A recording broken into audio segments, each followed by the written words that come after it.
मेरे दोस्तों, सब जानते हैं कि देश की आज़ादी में कई नेताओं ने अपनी जान की कुर्बानी दी है।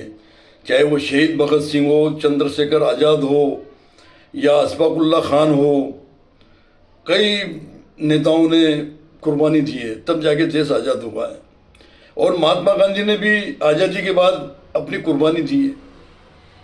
और लोकतंत्र स्थापित होने के बाद जब लोकतंत्र से चुनाव जीत कर आते थे, उसके बाद भी कुर्बानी दी। स्वर्गीय श्रीमती इंदिरा गांधी ने प्रधानमंत्री रहते हुए देश के लिए, देश को एक रखने के लिए कुर्बान हो गई।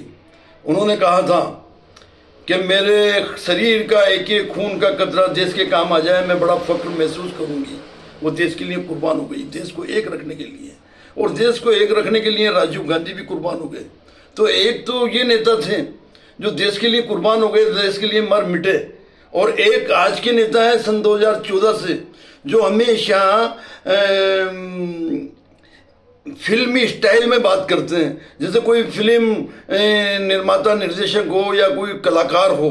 जैसे कि शोले फिल्म के अंदर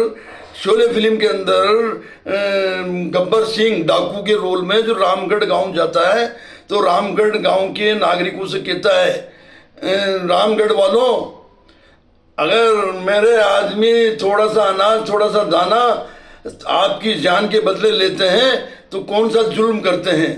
इसी स्टाइल के अंदर हमारे आज के नेता, चाहे वो प्रधानमंत्री हो, चाहे मुख्यमंत्री हो, चाहे केंद्र सरकार में मंत्री हो, खुली नफरत की भाषा बोलते हैं। देश के बुनियादी मुद्दों पे बात नहीं करते हैं। कटोगे, एक रहोगे तो सेफ रहोगे, बटोगे तो कटोगे, बटोगे तो कटोगे, और एक रहोगे तो शेप रहोगे। इन नेताओं को ये पता नहीं है कि राजनीतिक विचारधारा से हम अलग अलग हो सकते हैं, मगर भारतीय मूल के हिसाब से हम एक हैं। हिंदू, मुस्लिम, सिख, ईसाई सब हैं, हम आपस में भाई भाई, और हम एक दूसरे के बगैर अधूरे हैं। राजनीतिक विचारधारा तो अलग अलग हो सकती है।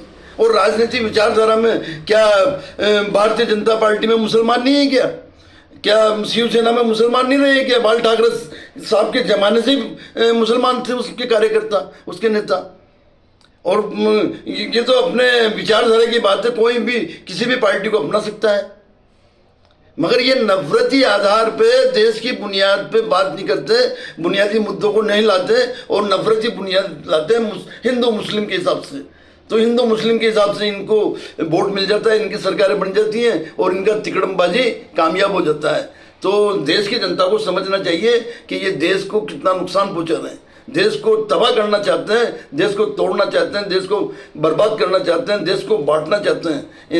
ऐसी गंदी राजनीति पार्टियों से सावधान रहे, जो आज केंद्र में भी इनकी सत्ता है और कई राज्यों में सत्ता है। ये देश की जनता की सेवा नहीं कर रहे हैं, ये पूंजीपति उद्योगपतियों को लाभ पहुंचा रहे हैं, और एक ढाल बनाकर, हिंदू मुस्लिम का ढाल बनाकर देश की जनता को गुमराह कर रहे हैं, ध्यान भटका रहे हैं, बुनियादी चीज़ों से ध्यान भटका रहे हैं। सावधान रहना चाहिए ऐसी गंदी राजनीतिक पार्टी से। धन्यवाद।